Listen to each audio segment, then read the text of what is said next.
ठोकले पके से ना होला, ठोकले पके से ना होला। म्यूजिक डायरेक्टर धर्मेंद्र राज।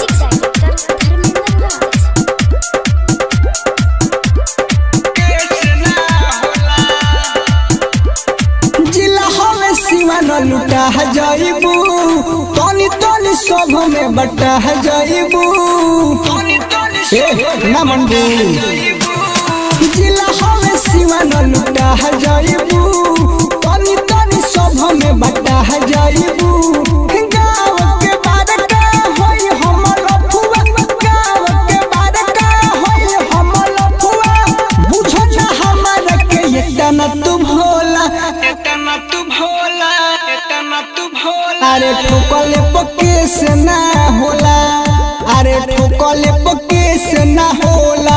हवे चौहाना जी के टोला, ठोकले पके से ना होला। हवे तो महतो के टोला, ठोकले पके से ना होला। ठोकले पके से ना होला, ठोकले पके से ना होला।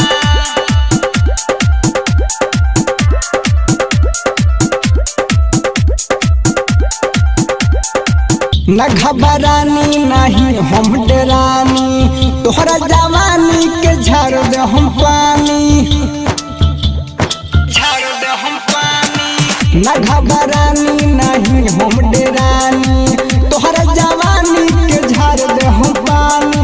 झाड़ दे हम पानी। पहले मन साटा बिछावना दुपट्टा, पहले मन साटा बिछावना दुपट्टा। भोले पियाई हम कोला, कोला ठोकल पके से ना होला। अरे ठोकल पके से ना होला। हवाई तो महतो के टोला, ठोकल पके से ना होला। हवे चौहाना जी के टोला, ठोकल पके से ना होला। ठोकले पके से ना होला, म्यूजिक डायरेक्टर धर्मेंद्र ठोकले पके से ना होला।